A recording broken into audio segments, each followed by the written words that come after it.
나는 그냥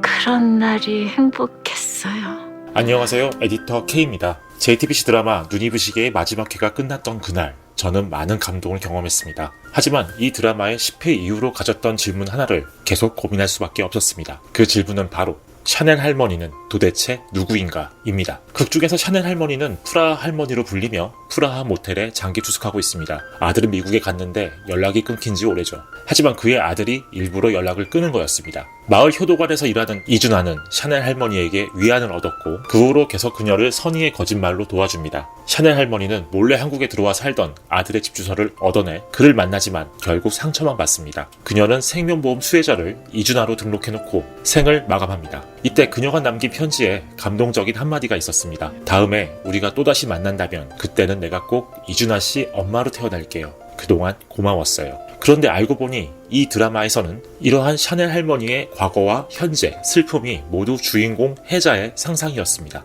혜자는 알츠하이머 환자이지만 그녀가 아무런 맥락 없이 상상한 건 아닙니다. 눈이 부시게는 마지막 11회와 12회에 걸쳐 혜자가 지금까지 상상해낸 이야기들에 얽힌 사연들을 보여줍니다. 젊은 시절 이준하와 나누었던 사랑, 그리고 그녀의 가족, 그리고 친구에 대한 이야기들입니다. 여기에는 남편에 대한 그리움과 미안함, 아들에 대한 죄책감 등이 섞여 있죠. 또한 1회부터 10회까지 보였던 혜자의 상상 속에 등장한 인물들이 모두 실제 혜자의 가족이거나 친구이거나 같은 병원에 있는 환자와 의료진이었다는 사실이 드러납니다. 노벤져스 멤버들은 혜자와 같은 병원에 있는 환자들이었고 효도관의 악당들은 바로 병원에서 일하는 사람들이었죠. 정체가 드러나지 않은 인물에 대해서도 이 드라마를 본 사람이라면 정체를 추측할 수 있습니다. 예를 들어 젊은 혜자의 엄마가 경영하는 미용실을 드나드는 손님들은 아마도 그 동네의 실제 손님들이었을 겁니다. 드라마 초반에 등장하는 대학 동기와 선배들의 정체는 나오지 않지만 실제 혜자가 아나운서를 꿈꾸었던 대학생이라는 설명이 나오니 실제 그녀의 선후배들일 거라 생각할 수 있습니다. 이준하의 할머니도 밝혀지지 않습니다. 하지만 실제 이준하에게는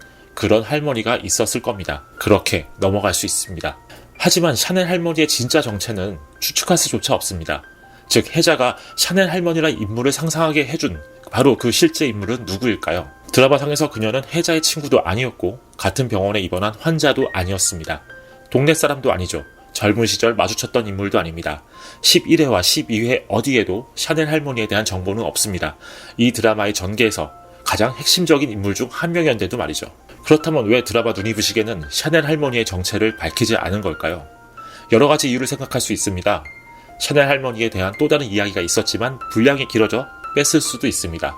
그게 아니라면 처음부터 넣을 생각이 없었을 겁니다. 또 그것도 아니라면 눈이 부시게는 이미 샤넬 할머니의 정체를 간접적으로나마 드러내고 있다는 가능성밖에 없습니다. 비록 저와 시청자는 보지 못했지만 말입니다. 물론 제작진이 어떤 논의를 했든지 지금의 결과물에는 무리수가 있습니다. 눈이 부시게를 좋아하는 저는 이 드라마 어딘가에 샤넬 할머니의 정체가 있을 거라 믿고 싶습니다. 그리고 이 드라마의 전개와 연출 방식을 토대로 볼 때 샤넬 할머니의 정체는 바로 혜자 자신일 거라고 생각합니다. 눈이 부시게에서 혜자의 상상은 모든 걸 가능하게 합니다. 노인들이 거구의 덩치들과 상대해 사람들을 구해내는 이야기까지 나오는 걸 보면 이 상상에 불가능은 없습니다.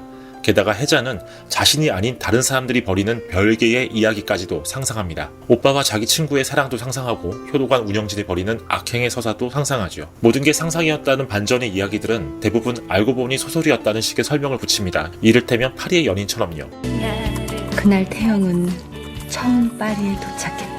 그래야만 이야기에 나오는 모든 인물들의 사연이 상상이었다는 설명이 설득력을 가지죠. 하지만 눈이 부시게는 그러지 않았습니다. 설명해야 할 많은 부분이 있지만 이 드라마는 그것 모두 혜자의 상상이라는 설정으로 밀어붙이고 배우 김혜자의 존재감으로 더 이상의 질문을 차단시켜버립니다. 그러니 혜자가 스스로 자신을 투영시켜 샤넬 할머니란 인물을 상상하는 것도 불가능한 게 아닌 겁니다.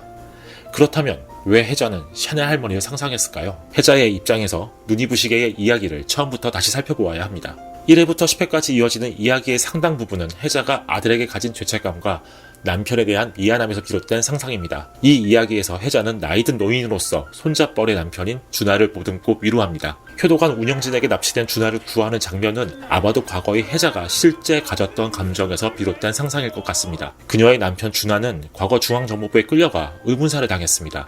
그날 이후 혜자는 과거 남편을 구하지 못한 미안함과 죄책감을 가지고 있었을 겁니다. 그래서 상상 속의 세계에서는 자신이 직접 준하를 구하고 싶었을 것 같습니다. 이렇게 볼 때 알츠하이머 상태의 혜자는 샤넬 할머니란 또 다른 인물을 통해 이준하의 다른 이면을 보고 싶어 했을 수도 있습니다. 과거에 자신을 볼 수 없었던 준하의 속내를 들여다보는 창구로 샤넬 할머니를 만든 거라면 어떨까요? 무리수 같은 상상이지만 앞서 설명했듯이 눈이 부시게는 모든 상상이 가능한 드라마입니다. 샤넬 할머니가 남긴 마지막 한마디, 또다시 만난다면 그때는 내가 꼭 이준하 씨 엄마로 태어날게요. 이 말 또한 혜자가 죽은 남편에게 갖고 있었을 마음일 수 있습니다. 이때 더 흥미로운 건 혜자가 상상한 샤넬 할머니의 운명이 매우 비극적이라는 겁니다. 혜자가 정말 샤넬 할머니를 자신에 빗대어 상상했다면 왜 그녀의 운명을 그토록 비극적으로 상상했을까요? 이 또한 이 드라마를 좋아하는 입장에서 상상하면 실제 혜자도 샤넬 할머니와 같은 생각을 했던 때가 있었을 것 같습니다. 사랑하는 남편은 하루아침에 주검이 되어 돌아왔고 먹고 살기 위해 바쁘게 일하느라 혼자 두었던 아들은 사고를 당해 다리를 잃었습니다. 당시에 혜자는